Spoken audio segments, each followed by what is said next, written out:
criminosos voltam sempre pro crime, né? Tostines vende mais porque é fresquinho porque vende mais. O ovo ou a galinha. Mas isso não é uma realidade mundial. Qual é o nome do colega? Douglas Goulart. Douglas Goulart, parabéns pela pergunta inteligentíssima. E eu vou responder a sua pergunta agora de forma mais técnica. Como no Brasil a pena é de mentirinha, aqui é só susto, todo mundo sabe que vale a pena voltar a praticar crime. Então o nosso índice de reincidência Brasil é altíssimo. Enquanto o índice de reincidência primeiro mundo é baixíssimo. Porque o cara, até porque quando você fala de países com legislações que na minha opinião são sérias, o reincidente já toma uma paulada muito maior. Enquanto no Brasil, por exemplo, se eu escolher por praticar um crime de nome furto, de residência, furto, não roubo, sem arma. Tá. Chegou, entrar lá não tem sem ninguém. ninguém. Fui pego. Delegacia. Pena. 1 ano. Não fica. Você me abre a cesta básica. Dia seguinte, fui pego de novo. Delegacia. Pena, a mesma. Como? Outra cesta básica. Terceira vez, eu não tenho nenhum aumento de pena, nenhuma causa de punição maior pela reincidência. Eu tenho uma causa de aumento lá piquititica. Então, enquanto em outros países, se você pratica o crime novamente, vai aumentar a pena. Então, no Brasil, vamos lá, para a história da pena. A pena do crime de roubo. Você me contou um caso agora que aqui nesse bairro, 2 criminosos entraram numa casa, amarraram dois velhinhos e roubaram a casa. Sim. 157 qualificado. Fuzil. Arma de fogo. Tanto faz. Arma de fogo, Tá. mais de um agente, vítima idosa, tem algumas causas de aumento. Pena do roubo, grosseiramente, de 4 a 10 anos. Pena do roubo de 4 a 10 anos. A pena é de 4 a 10. Esses caras, quanto você acha que eles vão tomar de pena? Metade. Metade do quê? Entre 4 e 10, assim, a média. Ah, garotão. Não é? Não. É a primeira vez que praticar crime, eles vão pegar uma pena próxima da mínima, próxima de 4. Próximo de 4. Depois que o juiz dá a pena definitiva, que é 4, ele aplica depois ele aplica os benefícios. Aí ele vai tomar 4 anos, vai começar a cumprir. Se ele cumprir um sexto bonitinho, ele já vai pro semiaberto. Não vai ter vaga do semiaberto, que é um direito dele trabalhar de dia e ficar na cadeia à noite. Muitas vezes não tem essa vaga. A lei é indúbio pro réu, já manda direto pro aberto. Então, se você... Outro dia eu estava interrogando um criminoso, um suspeito, e eu cheguei para ele e falei, vou fazer o teste, né? Se o ladrão... Eles sabem. Eu falei, você caiu no roubo? Ele falou, fui preso por roubo já, doutor. Eu falei, quanto que é a pena do roubo? A resposta técnica era de 4 a 10. Ele falou, chefe, se vacilar, vai puxar 1 ano e 8 meses na tranca, 1 ano e 6 meses. Ele sabia. Não, ele já calcula com o benefício. Ah, tá. Então ele já sabia por causa dos benefícios, já calculou. Ele não calcula o 4, ele não respeita o 4 mínimo. Porque ele sabe que dá pra ir menos do mínimo. Caramba. Então, assim, roubar no Brasil custa 2, 3 anos. Eu falo muito do homicídio, o pessoal fala, para de falar do homicídio. Pô, tenho que falar, desculpa. As pessoas têm que saber. Homicídio, pena de 6 a 20 anos. Aí, a prática de um homicídio simples, eu vou parar de dar o exemplo do crime passional, mas briga de botequim, discussão por causa de futebol, facada, morte. Tá. Uma briga, uma facada só, tal. Mas ali, o cara que morreu tinha 3 filhos, esposa, trabalhador, evangélico, tinha parado pra tomar uma cervejinha, bateu boca à toa e morreu. O outro matou.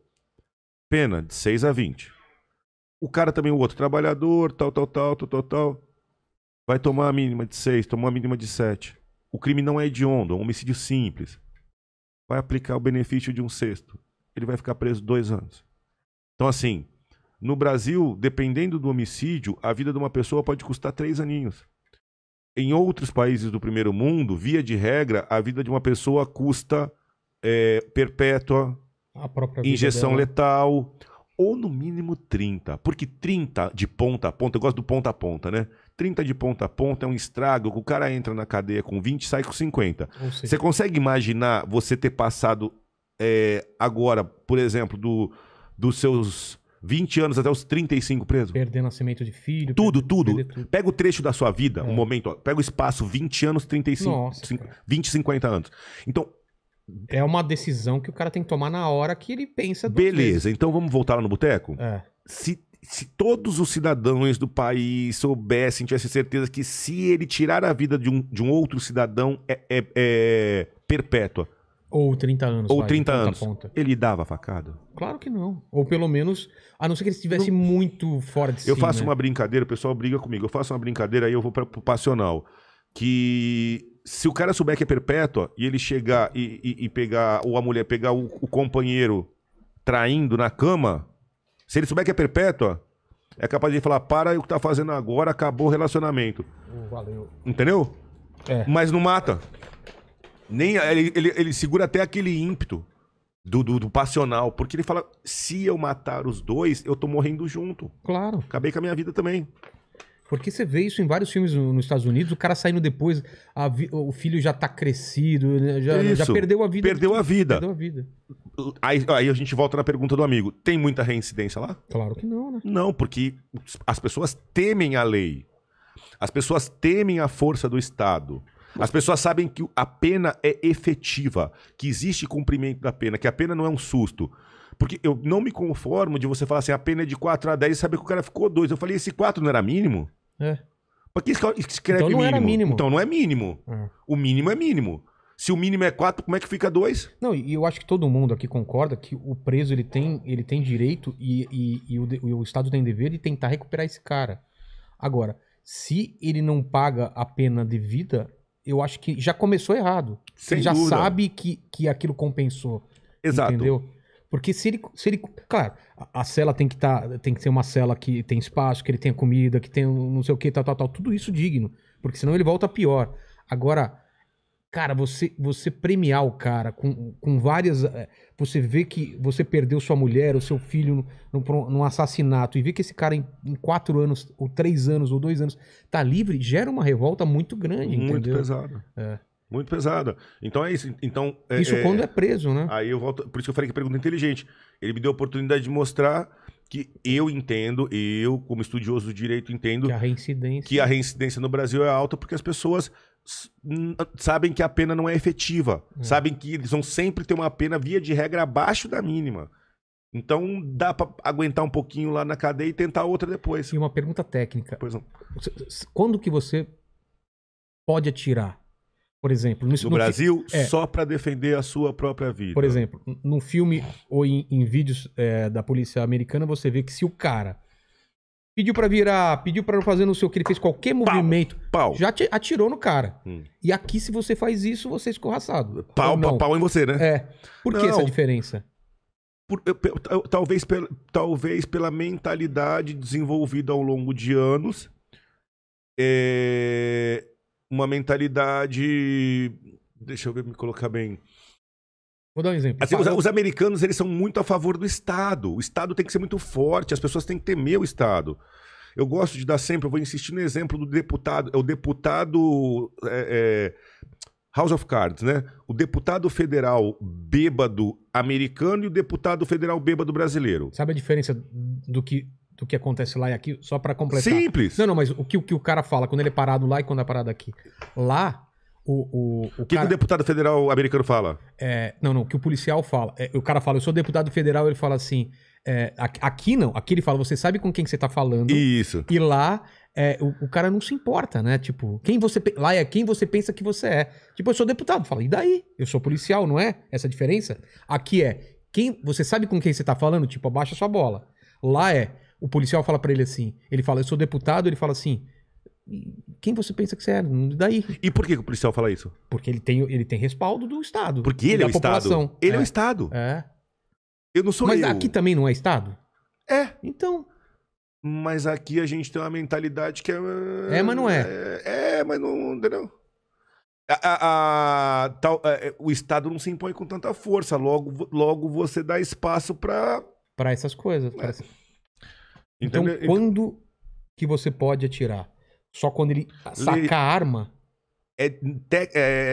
Um critério objetivo, assim, não pode ser dado. Mas, por exemplo... Fugiu? Vamos voltar nos Estados Unidos. Tá. Chegou numa blitz. O que se fala lá, via de regra? As 2 mãos no volante, acende a luz interna. Mostra a mão, porque ninguém atira com o pé. Exatamente.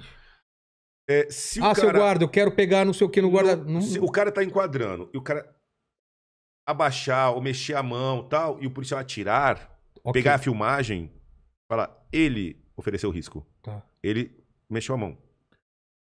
Eu acredito que no Brasil vai ser uma avaliação subjetiva.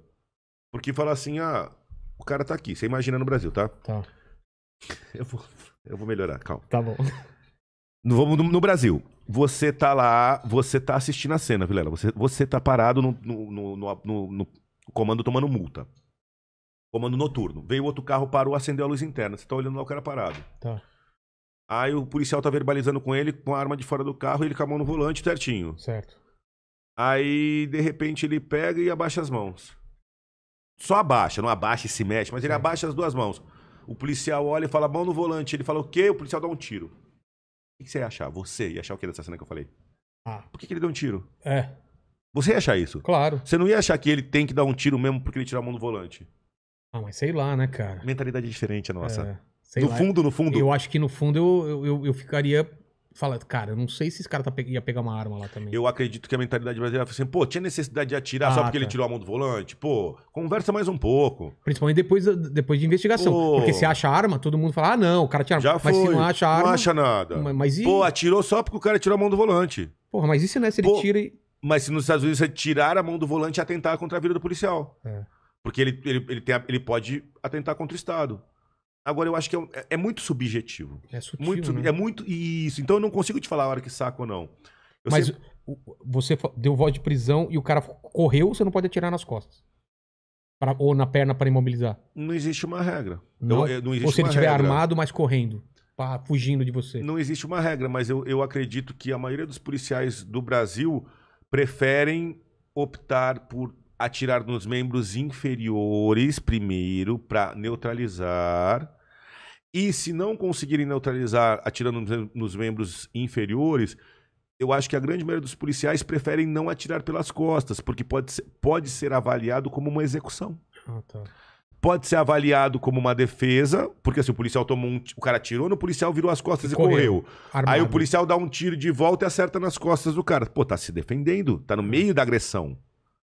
Mas também pode haver uma interpretação de um outro ponto de vista que, pô, por que atirou nas costas? Prendesse outro dia. Porra. Eu já ouvi muito isso. Não, já que virou de costas, não atira. Prende outro dia.